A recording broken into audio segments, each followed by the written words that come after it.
Mau kemana kita hari ini, Pak? Hari ini kita akan jalan-jalan ke Menoreh, nak.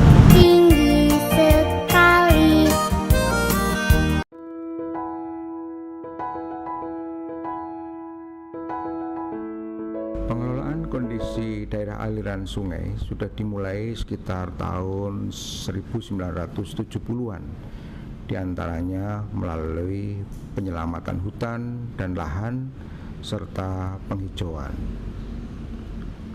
Untuk mewujudkan ekosistem terjaga, masyarakat berpenghidupan layak, kawasan ini akan dikembangkan sebagai agroforestry dengan unggulan tanaman durian, kelengkeng, dan alpukat.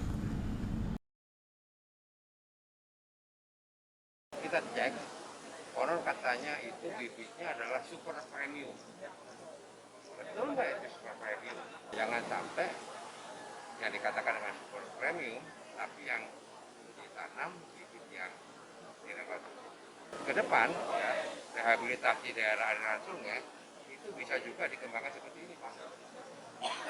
Sesuai dengan kultur, terus kemudian jenis tanaman, terutama tanaman endemik itu perlu dikembangkan. Kalau kami lebih suka tanaman-tanaman lokal, tapi yang betul-betul kualitasnya bagus. Jadi kita coba di sini durian musangking, cocok nggak di sini?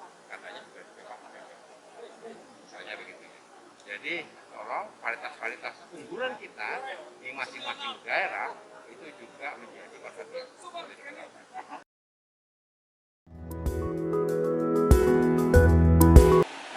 Harapan kita ke depan semua penyangga dari kawasan Bukit Menoreh ini tidak hanya di betul-betul di perbukitannya, tapi di kawasan perbukitan Menoreh.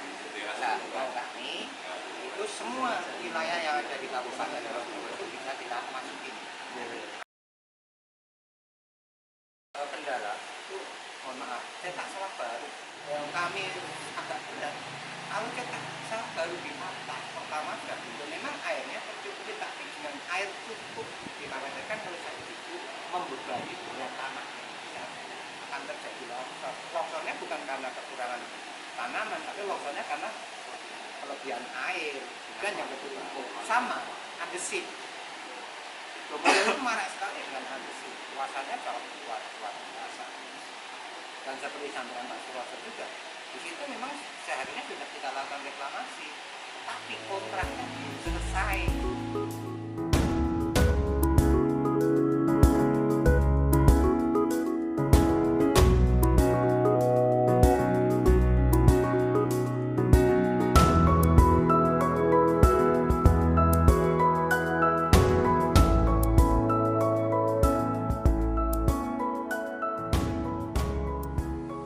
Para pemimpin inovatif yang kami hormati, salah satu bentuk penghijauan lahan dari ekosistem terjaga masyarakat berpenghidupan layak adalah kegiatan pengembangan kawasan di lahan kritis.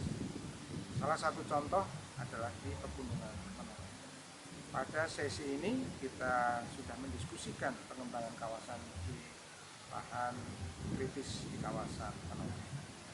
Para penyuluh di dalam diskusinya menyatakan bahwa masyarakat sudah sangat antusias untuk menanam tanaman-tanaman buah karena mereka pada dasarnya sudah mencita-citakan 2 tahun ke depan menjadi daerah penghasil buah-buahan terbesar di kawasan.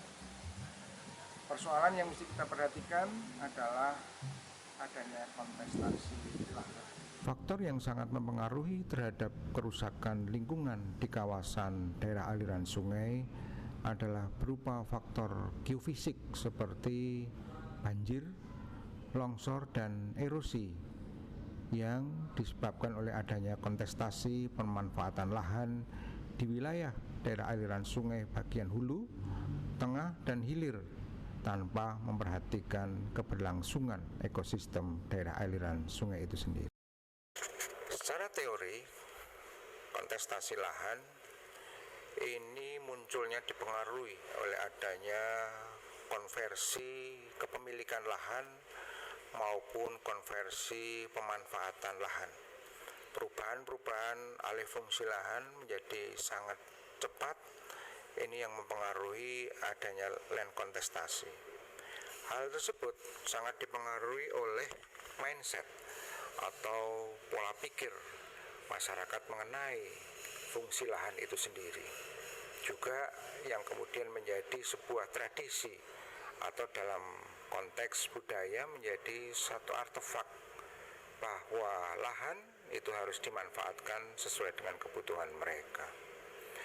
Dari dua faktor yang mempengaruhi kontestasi lahan, pada akhirnya akan membawa bentuk perilaku sebagai aksi masyarakat di dalam pemanfaatan lahan itu sendiri dan menimbulkan interaksi sosial yang juga akan memperkuat adanya kontestasi lahan. Apabila kita bicara tentang kontestasi lahan, tidak terlepas dari adanya dualisme kekuatan pengaruh dari aktor-aktor yang ada. Hal ini bisa kita pelajari mulai dari tingkat struktur, di mana di dalam implementasinya ini lahan tidak pernah menjadi milik seseorang karena ada kekuatan kelompok tertentu dan akan tetap ada selama kelompok tersebut ada.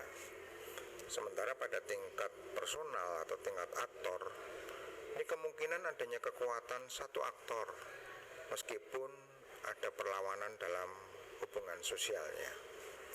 Di lapangan, kedua pengaruh ini akan memberikan hubungan struktur dan aktor yang bersifat timbal balik, di mana tindakan aktor merupakan persenyawaan antara motivasi pribadi dan struktur yang ada di sekitarnya, sehingga pada akhirnya akan memunculkan dua kekuatan. Yang pertama, kekuatan terpusat pada aktor dan kekuatan pada jaringan sosialnya.